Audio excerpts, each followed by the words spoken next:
The game I have on today's agenda is an isometric video game that really goes hand in hand with our very well-known and well-respected game Project Zomboid. I know there's people out there that completely dislike the whole idea of isometric look. I personally am not a big fan of those titles either, unless it has something that makes up for it. So in today's video, we are going to dive straight into another isometric game that doesn't necessarily try to compete with Project Zomboid. However, it does have some significant advantages and disadvantages when it comes to the Project Zomboid. HumanitZ. First things first, if you ever played Project Zomboid, you may already know how extremely challenging the game could really get. Your character could really die in a matter of days, if not minutes. Every move and house you explore could be your last. And the very same could be applied here, but with a bit of leniency. The concept is very much the same. You choose your spawn location based on your preference, and the location that you do choose comes in different variations. For instance, some locations have advantages and disadvantages. Some have higher loot spawn, but then are packed with hordes of zombies. Some are more isolated, but with limited resources and/or limited car spawns. Finding your first vehicle in this game is not difficult at all, however getting it to run could take some maneuvering between multiple areas of the game. Some vehicles could have all the working components missing, and some may vary based on the location that you're in. There's really no telling. One of the cool things I've noticed about this game, and it's probably by far my most favorite thing about HumanitZ, is how randomized the behavior is between different AIs. Let me explain before I lose you. I've encountered multiple people in this game that from a distance were hard to read. In other words, I didn't know if they were aggressive towards other survivors or more neutral. And quite frankly, you wouldn't know that unless you approach them or try to pass them by. Some survivors were simply trying to live another day. As you would come close to them, they wouldn't do anything. They didn't find you as a threat. They behaved friendly. But then in other instances, I came across a few survivors, whether it was a group of them or even solo encounters, and they would immediately aggro towards me and try to kill me, which made my gameplay extremely unpredictable, which is how it would feel in a real world case scenario, I guess, if there was a zombie apocalypse. But nonetheless, it was a really cool feature that kept me on my toes at all times. As far as zombies, they came in different variations as well. Some are fast but weak, some can charge at you and catch you off guard.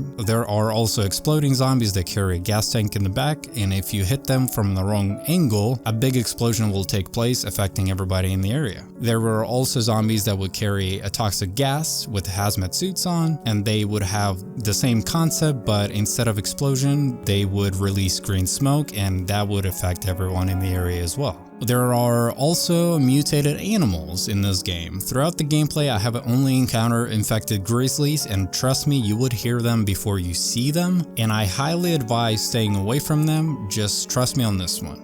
Finding ammunition in HumanitZ can certainly take some time and patience, but rest assured fighting zombies with a melee weapon is rather easy and satisfying as long as you keep your distance between them, and most importantly, just watch your stamina depletion as well. Getting your first melee weapon is fairly easy and very common, whether you find it or take it away from another survival or even simply craft it. Personally, I would choose a location with higher backpack spawns, and those areas seem to be filled with melee weapons as well. Therefore, I wasn't forced to necessarily craft one, if that makes any sense. But even if you are put in the situation where you have to explore its crafting system, crafting a melee weapon doesn't take long at all.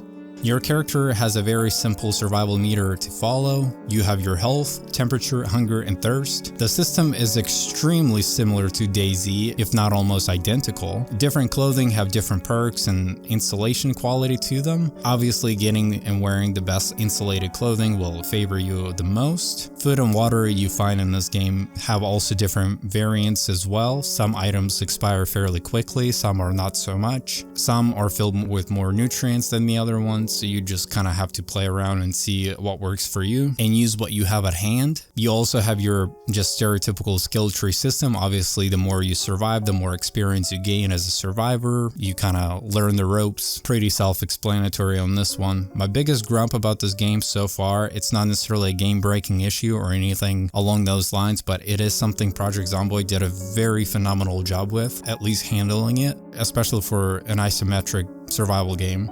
But every time you're right around the corner of an object or even a building, your character is highlighted, but most of the enemies or any other objects around that area or building are unseen unless you quickly move your camera around to check your surroundings. Once again, in Project Zomboid, any threat was highlighted along with your character, but in HumanitZ, it seems to be only the player, which is again not a game-breaking issue, and it's easy to get adjusted to it, especially once you play it for a while. But nonetheless, it is there, and I can see how that could really frustrate some players, especially at the very beginning of your journey. But other than that, this is a pretty solid game with a ton of potential. I have not encountered any game-breaking issues or performance issues. I do hear and read online that if you increase the zombie count, then even a really nice build computer could really suffer with performance and frame issues. I have not tested that yet. I personally just played on the settings that are given to you from the very beginning, although you can adjust them to your liking. I just kept it very neutral in what the game basically recommends. Once again, isometric games are for very particular players. This is not for everyone, but if you're looking for a more forgiving title that is extremely similar to the looks of Project Zomboid, but with the survival system similar to DayZ, this is a pretty great pick.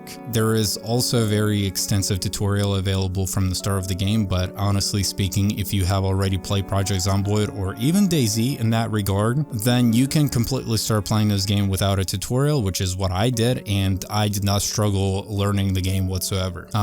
Ins and outs of this game are very similar to the games I mentioned above, and if you have a significant amount of hours put into those titles, then the tutorial will be just a waste of your time, and that's me just being honest with you. I want to thank Yoz for providing me a copy of this game, and I hope I don't mess up your name. Thank you for giving me the copy to share it with the rest of my community. Once again, it is early access, available on Steam right now. It's been out for a while, and it has gone through a lot of improvements and updates. It had quite a few huge major updates, but once again, this is not one of those games that just dropped in early access. Even though it is early access, it's been around the block for quite some time, so it's got some time to evolve into what it is right now. So just keep that in mind. I'll leave a link to it down below, so feel free to check it out. And once again, this was your boy Roos, and I'm out.